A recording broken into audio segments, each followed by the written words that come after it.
시대 세 번째 시간입니다. 자, 이제 시내산에서 인구 조사를 하게 되죠. 자, 지난번에 레위기 하나님께 시내산에서 받은 말씀을 기록한 책이 레위기고, 자, 이번에 시내산에서 인구 조사하는 거. 자, 네 번째 사건입니다. 자, 첫 번째 인구 조사를 하죠. 이스라엘 백성 중에 20세 이상의 남자만을 조사를 했더니 60만 3,550명이 나옵니다.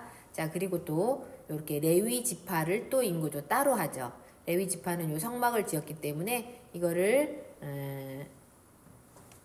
이 사람들이 관리하기 위해서 레위 지파를 조사합니다. 1개월 이상 된 남자와 30에서 50세 남자, 그 레위 아들들은 게르손, 고핫, 무라리 이렇게 되어 있어요.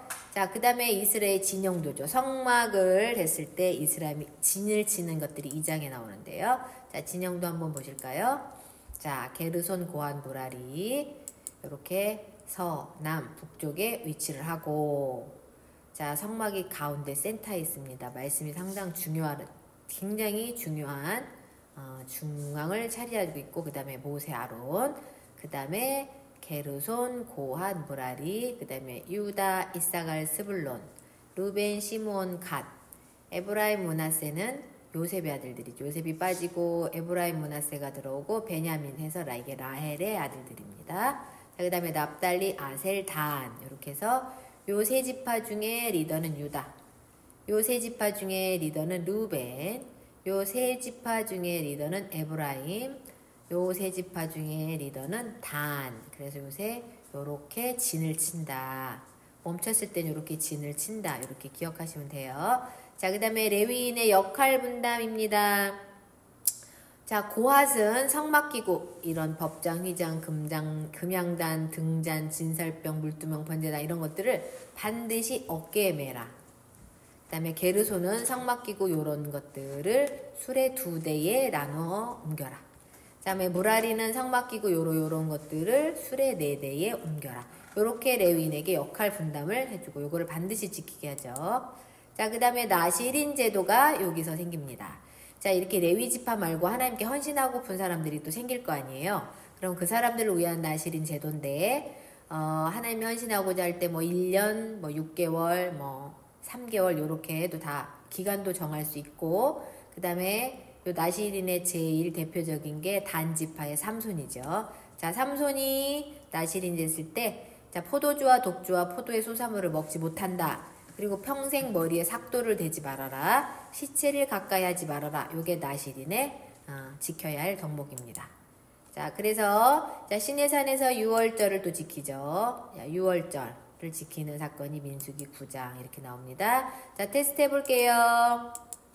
자, 6월절 인구조사와 6월절 지키는 사건 1장부터 9장까지. 자, 첫 번째 인구조사죠. 4장까지. 이스라엘 백성 중에 20세 이상의 남자만 조사합니다. 자, 이스라엘 진영도 인수기 2장에 이렇게 유이스 외우시오. 유이스, 그 다음에 단, 아셀, 납달리, 다나답, 그 다음에 르, 시, 갓 이렇게 에브라임, 므낫세, 베냐민 요렇게 되어 있다. 그 다음에 성막은 항상 중앙, 말씀이 중앙이라는 거죠. 그 다음에 무라리, 게르손, 고핫, 모세, 아론 이렇게 레위지파. 자, 레위지파 인구조사는 또 따로 하죠. 레위지파는 1개월 이상 된 남자아이, 그 다음에 레위인의 역할 분담, 민수기 4장, 고핫은 어깨 매라, 게르손 수레 2대 분량, 무라리는 수레 4대 분량, 그 다음에 나시린 제도가 이때 생기고, 자, 포도주와 독주와 포도의 소사물을 먹지 못하고 머리에 삭도를 대지 말아라. 시체를 가까이 하지 말아라. 그 다음에 6월절을 지킨다. 요렇게 되어 있습니다. 자, 그 다음에 광야시대에서 시내산에서 이제 가데스 바네아로 가는 도중에 두 사건입니다. 자, 요거는 이제 출발했을 때, 거기 멈췄을 때 진을 치는 거고, 요 출발했을 때는 이제 진행 방향이 또 조금 다르죠. 보시면 유이스, 그 다음에 게르손, 무라리, 르시갓, 그 다음에 고핫, 에브라임, 므낫세, 베냐민, 단, 아셀, 납달리 요렇게 해서 진행을 했다. 요렇게 또 알고 계시면 돼요. 자, 그 다음에 요 가는 도중에 두 가지 사건에 첫 번째 메추라기 사건이 나옵니다. 자, 메추라기 사건은 뭐예요? 또 불평을 합니다. 백성들이 고기가 없어서 배고파 죽겠다 이렇게 막 불평불만을 하니까 이제 모세가 하나님께 기도합니다. 너무 힘들었던 모양이. 모세도 사람이잖아요. 자, 이 모든 백성을 내가 베었나이까, 내가 그들을 낳았나이까, 어찌 주께서 내가 양육하는 아버지가 젖 먹는 아이를 품듯 그들을 품에 품고 주께서 그들의 열조에게 맹세하신 땅으로 가라 하시나이까. 너무 힘들다는 거죠. 주께서 내게 이같이 행하실진데 구하 없느니 내게 은혜를 베푸사 즉시 나를 죽여달라. 그래서 내가 고난당함을 내가 보지 않게 해달라. 너무 힘들니까 하나님한테 막 푸념을 하는 거죠. 자, 그랬을 때에 하나님이 모세에 조금 책임을 덜어줍니다. 요 70인 장로를 세워서 같이 모든 걸 하게 하죠. 자, 그리고 하나님이 고기가 없다고 불평하자 메추라기를 보내줍니다. 그래서 메추라기를 보냈을 때에 그것을 잡아서 먹던 모든 백성들이 입에 넣어서 씹기 전에 전부 죽임을 당하는 사건이 메추라기 사건입니다. 자, 그리고 미리암의 문둥병 사건. 자, 모세가 굿수 여인을 취했죠. 그러자 아론과 미리암이 비방을 했습니다. 자, 그러자 이 미리암이 문둥병에 걸리는 사건이죠. 자, 이건 뭐냐면 아론과 미리암이 어떤 모세에게 그 권위에 도전을 하고 아마 그것이 시기 질투가 났던 모양이에요. 그래서 그런데 이 모세는 하나님을 대면해서 이야기하는 사람이고 다른 사람들은 그냥 뭐 꿈으로 하나님의 말씀으로 이렇게 하는 거기 때문에 권위 자체가 다릅니다. 그러니까 하나님의 어떤 깊은 뜻을 아론과 미리암은 몰랐다 이렇게 볼 수 있는 거고요. 자, 이랬을 때에 미리암이 문둥병에 걸리죠. 막 모세를 비방을 하니까. 자, 이때 아론이 부탁해서 또 모세가 하나님께 기도하니까 또 문둥병이 낫는 사건이 났고, 자, 구름이 장마구에서 떠나갔고 미리암은 나병에 걸려 눈과 같더라. 모세가 여호와께 부르짖어 이르되 하나님의 원하건대 그를 고쳐주옵소서 했더니 하나님이 또 모세의 기도를 들어주셨죠. 자, 이것이 12장에 나오는 사건입니다. 자, 또 테스트 해볼게요. 자, 10장에서부터 12장. 자, 성막이 출발할 때 진행 방향입니다. 이렇게 유이스, 스불론, 르벤, 시몬, 갓, 에브라임, 므낫세, 베냐민, 단, 아셀, 납달리, 그 다음에 게르손, 무라리, 고핫 이렇게 되어 있다. 자, 그 다음에 가는 도중에 메추라기 사건, 그 다음에 미리암의 문둥병 사건 이렇게 기억하시면 될 것 같습니다. 자, 그 다음에 가데스 바네아에 가는데 이제 거기서 5 사건이 벌어지죠. 자, 가데스 바네아의 5가지 사건 중에 첫 번째 절두 정탐꾼 사건이 일어납니다. 자, 각 지파에서 한 사람씩을 뽑아서 그 정탐을 보내죠. 그랬을 때 40일을 정탐하고 난 후에 그들이 왔을 때 10명은 부정적인 말을 하고 2명, 여호수아 갈렙은 긍정적인 말을 합니다. 그랬을 때 백성들이 10명의 부정적인 말을 택하죠. 자, 하나님이 그래서 그것을 보시고 너희들은 여기서 전부 죽게 될 것이다. 내가 다 쓸어버리고 모세를 통해서 새 민족을 만들리라 했을 때 모세가 하나님께 기도합니다. 하나님, 이 애굽에서 이 백성들을 이끌어낸 너희 하나님이 능력이 없어서 여기서 다 죽이는 거 봐라. 이렇게 하면 제가 뭐라고 말을 합니까? 그건 안 됩니다. 이랬을 때 또 하나님이 모세의 기도를 들으시고 그러면 여호수아하고 갈렙만 그리고 이 1세대는 전부 죽고 2세대들하고 여호수아 갈렙만 가나안의 땅에 들어갈 것이다라고 하나님이 약속하시죠. 자, 그랬을 때에 너희 시체가 이 광야에 엎드러질 것이라. 너희 중에서 20세 이상 계수된 자 곧 나를 원망한 자 전부 여분네 아들 갈렙과 눈의 아들 여호수아 빼고는 내가 맹세하여 너희에게 살게 하리란 한 땅에 결단코 들어가지 못한다. 너희의 자녀들은 너희 반역한 죄를 지고 너희 시체가 광야에서 소멸될 때까지 40년을 광야에서 방황하리라. 이게 뭐냐면 요 40일을 1일을 1년으로 치고 40년 이상을 광야에서 방황하다가 전부 죽임을 당하죠. 요 2세대는 말고 20세 이상이니까 성년들은 전부 죽임을 당한다. 이렇게 보시면 될 것 같아요. 자, 두 번째 가나안 땅에서 제사제도입니다. 자, 이 2세들이 가나안을 들어갈 때에 이 사람들은 이제 그 제사제도가 또 다시 생겨야 되잖아요. 왜냐면 모르니까. 그래서 하나님이 그곳에 갔을 때 영혼이 하나님과 다시 교제하면서 바르게 살아야 되기 때문에 이 제사제도를 하나님이 알려주시죠. 자, 세 번째 고라와 다단의 반역 사건입니다. 자, 이 고라와 다다는 레위지파 자손이에요. 자, 이랬을 때 이들이 아마 모세를 또 반역을 하고 모세의 그 자리가 탐이 났던 모양이에요. 자, 그들이 모여서 모세와 아론을 거슬러 그들에게 이르되 너희가 분수에 지나도다. 회중이 다 각각 거룩하고, 이건 뭐냐면 다 각각 그만한 자리 위치가 있다는 거죠. 나도 믿음이 있다. 여호와께서도 그들 중에 계시거늘 너희가 어찌하여 여호와의 총회 위에 스스로 높이느냐, 이렇게 해서 모세에게 반역을 합니다. 자, 아까도 얘기했듯이 모세는 하나님과 대면하면서 이야기하는 사이죠. 그러나 다른 사람들은 그렇지 않아요. 그러면은 그 권위가 완전히 다른 것을 이 사람들은 그렇게 그러니까 믿음이 없다는 거죠. 하나님을 잘 모른다는 거죠. 하나님의 그 뜻을. 그래서 지금 이 시대도 우리가 하나님의 뜻을 잘 알아야 하는 게 굉장히 키포인트고 중요하다. 이렇게 보시면 될 것 같아요. 그랬을 때에 자, 이 사람들 다 죽이겠다고 하죠. 그러자 모세가 기도합니다. 하나님께서 멸하시라 할 때 모세가 중보기도를 하지만 땅이 갈라져서 전부 250명이 다 그 안으로 들어가서 불에나 타 죽는 이런 사건이 고라와 다단의 반역 사건입니다. 자, 하나님의 그 거스름을 굉장히 무섭죠. 두렵습니다. 자, 그 다음에 네 번째 아론의 쌍난 지팡이 사건. 자, 하나님이 그 권위를 또 다시 확인시켜줘야 되기 때문에 모든 12지파 중에서 지팡이를 하나씩 가져다가 증거기 앞에 두라, 이렇게 하시죠.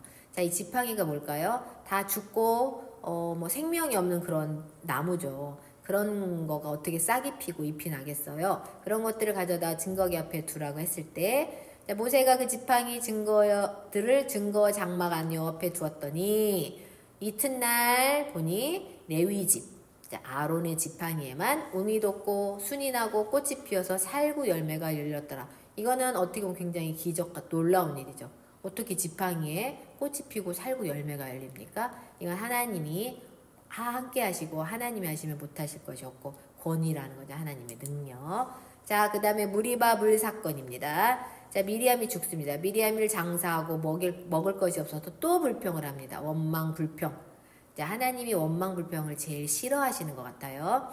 자, 그랬을 때에 모세에게 하나님이 반석에게 명령을 해라, 물을 내라고 이렇게 말씀하지만 모세가 아마 굉장히 화가 나고 지쳤던 모양이에요. 모세도 사람이잖아요. 그래서 반석을 칩니다. 자, 그랬을 때에 하나님으로부터 책망을 듣죠. 어떻게 해요? 자, 너희가 나를 믿지 아니하고 이스라엘 자손의 목정에서 내 거룩함을 나타내지 아니한 고로 너희는 이 회중을 내가 그들에게 준 땅으로 인도해 드리지 못하리라. 죽이겠다는 거죠. 이스라엘 자손이 여호와와 다투었으므로 이를 무리바 물사건, 자손들이 다투었다. 이 무리바 물사건이 뭐예요? 자, 여기 시내산까지 가는 도중에 르비딤에서 또한 무리바 물사건이 또 나오죠. 자, 그래서 요 무리바 물사건을 보시면 됩니다. 자, 테스트 한번 해볼게요. 자, 가데스 바네아에서 5사건입니다. 자, 민수기 13장부터 20장까지. 자, 그 다음에 12정탐권 첫 번째. 이건 반드시 기억하시면 좋을 것 같아요. 가데스 바네아에서 5사건 중에 12정탐권 사건은 반드시 기억해라. 자, 두 번째 가나안 땅에서의 제사제도, 고라와 다단의 반역, 아론의 쌍난 지팡이, 무리바 을 사건. 자, 요렇게 되어 있습니다. 자, 그 다음에 광야시다에서 자, 가데스 바네아에서 모압 평지까지 간 도중에 2사건. 자, 보시면 계속 나오죠. 반복해서 꼭 외우셔야 돼요. 요렇게 5, 5, 2, 5, 2, 8. 자, 모압 평지에서는 8사건이 일어납니다. 굉장히 사건이 많이 일어나죠.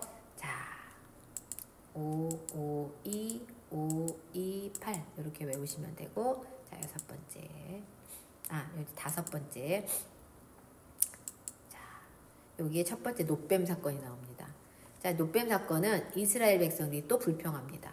그러자 불뱀이 나와서 다 물려 죽어갈 때 또 기도를 하죠, 모세가. 그랬을 때 하나님이 그 기도를 들으시고, 자, 이 불뱀같처럼 생긴 노뱀을 만들어서 높은 장대 위에 달아라. 그래서 그걸 보는 자는 살 것이다. 이렇게 했을 때 보고 산 사람도 있을 것이고 죽어도 안 보고 죽은 사람도 있겠죠. 자, 여호와께서 모세에게 이르시되 불뱀을 만들어 장대 위에 매달아라. 울린 자마다 그것을 보면 살리라. 이렇게 복음은 굉장히 단순하고 그 누구한테나 열리고 쉬운 것이라는 걸 볼 수 있죠. 모세가 노뱀을 만들어 장대 위에 다니 뱀에게 물린 자가 노뱀을 쳐다본 즉 살더라. 자, 자, 이래서 이 놋뱀은 무엇을 상징하냐면 이제 장차 오실 예수님. 자, 예수님을 통하면 모든 죄가 사함을 받는다. 이런 어떤 상징적인 것인데, 여기 보시면 히스기야의 종교개혁으로 나오죠. 자, 히스기야 때 종교개혁을 합니다. 그때 이 놋뱀이 각 가정마다 우상으로 변해 있습니다. 자, 예수님을 상징하는데 놋뱀을 섬기는 거죠. 그랬을 때 모든 놋뱀을 가져다가 불태우는 사건이 히스기야의 종교개혁이고, 여기랑 연계해서 보시면 이해가 잘 될 것입니다. 자, 그 다음에 아모리 왕 시온과 바산 왕 옥을 물리치는 사건이 나옵니다. 자, 이 시온은 왕의 이름이죠. 아모리 왕. 자, 시온이 이스라엘 자기 영토로 지나감을 용납하지 아니하고 그의 백성을 다 모아 이스라엘을 치러 광야로 나와서 야하스에 이르러 이스라엘을 치므로 이스라엘이 칼날로 그들을 쳐서 무찌르고 그 땅을 아르논에서부터 야복까지 점령하여 암몬 자손에게까지 마치니 암몬 자손의 경계는 견고하더라. 이게 뭐예요? 요 아모리가 굉장히 단단한 아주 굉장히 큰 강국이었다는 거죠. 바산도 마찬가지고, 그랬을 때 이스라엘이 이같이 그 모든 성읍을 빼앗고 그 아모리의 모든 성읍 헤스본과 그 모든 촌락에 거주하였으니 이스라엘이 이겼다는 거죠. 자, 아모리도 바산도 전부 다 물리치는 사건이 나옵니다. 자, 테스트 해볼게요. 자, 20장에서 21장 첫 번째 놋뱀 사건, 그 다음에 아모리 왕 시온과 바산 왕 옥 사건. 자, 이렇게 통독을 하시고 읽고 보시고 또 한 번 읽으면 굉장히 머릿속에 잘 남을 것입니다. 자, 이렇게 예수님을 상징하고 원망 불평이 계속 되는데도 하나님, 모세가 계속 중보로 하나님께 요청하면 하나님이 또 기도를 들어주시고 살려주시고, 이런 하나님의 또 놀라운 끊임없는 영원한 사랑을 또 느낄 수가 있네요. 자, 가장 중요한 것은 하나님의 그 의도, 하나님의 그 내면의 마음, 뜻이 무엇인가를 우리가 아는 것이 굉장히 중요한 것이라고 생각합니다. 그래서 어떤 교회를 가서 성경을 읽어도 예배를 드려도 계속 어떤 단락단락적인 부분들을 우리가 알면 굉장히 좀 답답하죠.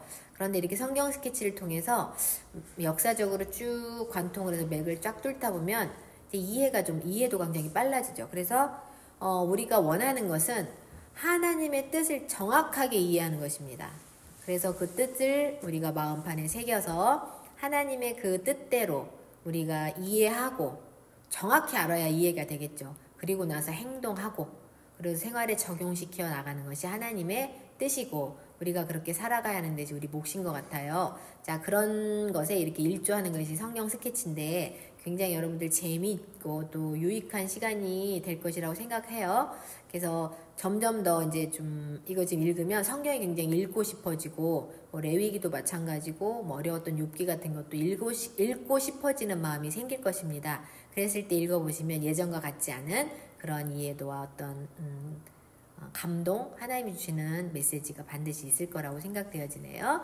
자, 오늘 여기까지 하고 다음에 또 찾아올 테니 그때까지 공부 열심히 하시고, 자, 좋았으면 구독, 좋아요, 알림 설정 눌러주시고 많은 분들에게 공유 부탁드리겠습니다. 감사합니다.